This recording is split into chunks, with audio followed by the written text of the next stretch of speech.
サンドイッチ教会でもらってたけど、サンドイッチ美味しくない。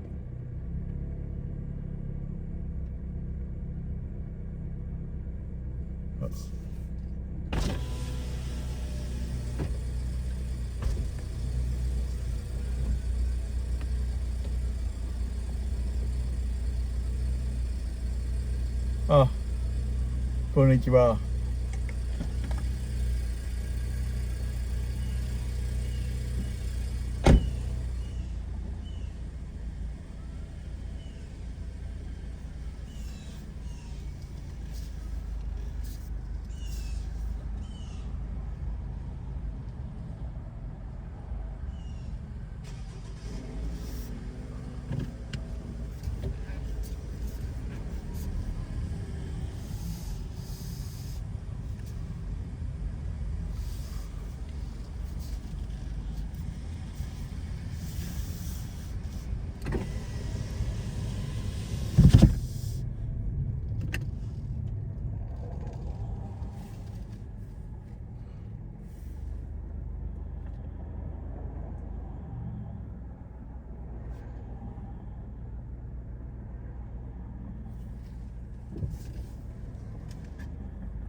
nations. So those two things, in my estimation, were the catalyst for the expansion of the British Empire. You had the likes of William Wilberforce, the Wesley brothers, Whitfield, Spurgeon, to name a few, who all read the Bible and saw that before Jesus comes back, the restoration of Israel had to happen and the gospel had to be preached to the uttermost parts of the earth. Those two keys were the catalyst for the restorationist movement across the UK, which ultimately led to the Balfour Declaration of 1917. More into the breaking points in the 30s here eventually. And again, folks, we carry this film. Give our office a call. You can check the online store, olivetreviews.org. And to learn a little bit more about Stephen Briggs and the Huckabee films, go to website.com. I'm going to play another clip here because we're going to get into how did this new nation of Israel actually get started. Again, we refer to the fact that Britain, where they banned the Jews from going into the nation, and they were fleeing some persecution. Well, the persecution's about to get a whole lot worse in the 1930s. At the time the Balfour Declaration was published by the British government, the United States had become not only the wealthiest nation on the face of the earth, but arguably the wealthiest, most powerful nation the world ever seen. But before the state of Israel became a reality, the world witnessed the worst atrocity in human history. During the 1930s, came together in Europe as the Jewish people led into violent persecution once again, ultimately under the Nazis. Jewish suffering, on a scale unprecedented in their entire history. 1941, after an attack by the Japanese on Pearl Harbor, America was drawn into the Second World War and waged the Southeast Asia from Japanese imperialism. She also submitted to liberate Europe from the grip of Nazism. American involvement in saving the Jews was not an It wasn't something that they fell over themselves trying to do. There was a lot of argument about, and a lot of angry opinions also about President Roosevelt, whether or not he was in favor of the Jews or against the Jews, whether he knew about the Holocaust or didn't know about the Holocaust. To the best of my knowledge, they knew about the Holocaust. He just didn't want to do anything. Could they have done things, for example, like bomb the rail lines? Perhaps. My father was in a sub-camp of Auschwitz. The War Refugee Board was created by two Christians who said, the Jews are being murdered. We can't sit idly by. They demanded that there be action, demanded that things being brought to attention. They could see the 7th Air Force going over. And what were they doing? They were bombing Blechhamel. They knew where Auschwitz, they could see it, but they never went there once. By accident, there was one or two planes that happened to unload a couple of bomb loads, but they got lost and went off course. But to say the United States was actively trying to save Jews during World War II, I would probably say not. They were trying to win the war. And the argument there is, win the war and save the Jews.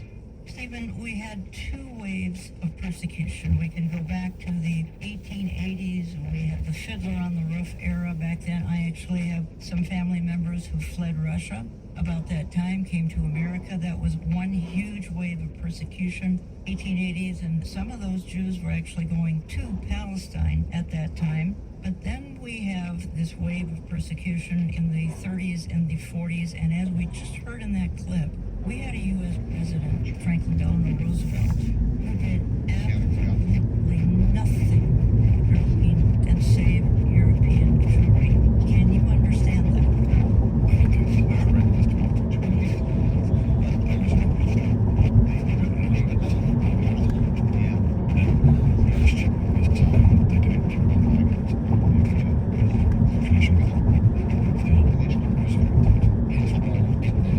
We can say thanks be to God, America did get involved in the Second World War, but a different story.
tremendous testimony here is of the kind of responsibility that leaders in this day and age have towards those who have suffered persecution and difficulty. And this transformation, really, I mean, this was such a significant moment in Scripture. Isaiah 66 talks about, can a nation be born in a day, and people come forth all at once. And he was an eyewitness to God's word, as we mentioned earlier. This is a signpost. This is a sundial. This tells us that we've entered into a new phase of God's redemptive plan and story that began in the Garden of Eden and has worked its way through because of a promise made to Abraham in Genesis 12:3. I will bless those who bless you, and him who curses you I will curse, and in you shall all the families of the earth be blessed. Again, we're carrying this product. It's called America and the Israel Effect, and it is produced by Hatikva Films, HATIKVAH Films.com. Stephen Briggs is the Director of Operations there. Stephen, how many people are working for Hatikva Films? We're a very small entity, so we use freelancers. I'm the only full-time involved. We've executive produced this film. This is number 4 in a series of films called Blessing, Curse or Coincidence. The previous one looks at the British, called Cyrus Nations UK, and this is the one that's current. Jan has kindly taken it on. Exactly, we are carrying it. There are many, many more that are part of the series. So folks, we're keeping it simple, and we're carrying the one, America and the Israel Effect. And you've heard me on this program for years, and I've talked with former White House correspondent Bill Koenig, and his book, Blessing or Cursing, and the Consequences of Dividing Israel Eye to Eye, Facing the Consequences of Dividing Israel. So this is right in line with what Bill has been teaching for over 20 years. In this case, you can visually and graphically see what we're talking about because it is a DVD that we are carrying.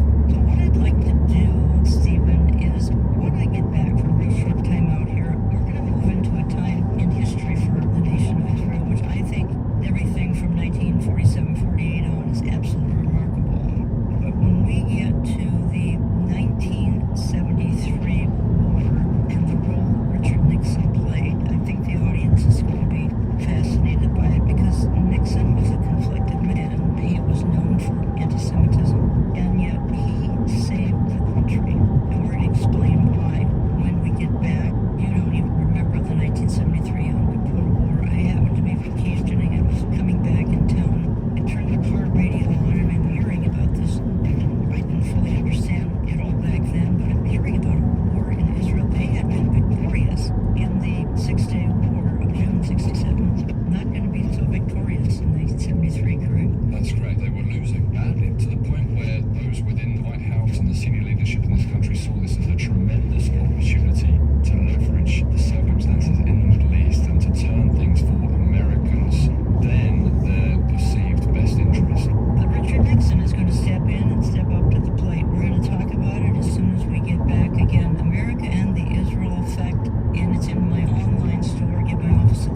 at oneplace.com, on our Rumble or YouTube channel, and on his channel, Christian TV. Now here are Jen Martell and Stephen Briggs to wrap up the program. It says very plainly in the Bible about the blessing and a curse. If you don't want to read the Bible, look at it as a story invented by somebody. You can believe whatever you want. The problem is that it's recurred throughout history over and over and over again, that every country that turns on the Jews to try and destroy us, try and thwart God's will of the role that the Jewish people have in the destiny of the future, somehow it always turns on them. Well, a study of any people, especially the Jews historically, is enough to alert you. When the Lord said, when you touch them, you touch the old graphic expression, the apple of my eye, literally means it's like you're sticking your finger in my eye when you do that. Whether you're talking about the Babylonians, you want to pick on the Romans, you want to pick on the Spanish during the Inquisitions, you want to pick on whoever you wish. At some point, do you stop and say, are these all coincidences? The United States was blessed with something extraordinary. Extraordinary. I'd like to be an optimist and say that it's all going to be going forward, but I am concerned about both the theological trends in the United States and also some of the political, I don't know if I want to call it trends yet or not, but what's going on, there's pressure on Israel for dividing the land. What's going to happen with Israel now? We have a changing political environment, which is really serious. And we're not certain that the moral compass of the United States is the same anymore. Welcome back. I'm spending the hour with filmmaker Stephen Briggs at Tikva Films. Here's where we started about a half an hour ago, and we talked about some early Christian pioneers. We talked about the influence of William E. Blackstone and his book, Jesus is Coming. This is back in the 1870s, 80s, and actually about 25 million books sold. Jesus is Coming, and Blackstone was saying back then, look, the Jews have to come back to their land. Darby and Blackstone and others influenced so many in the church in the late 1800s, and then we morphed into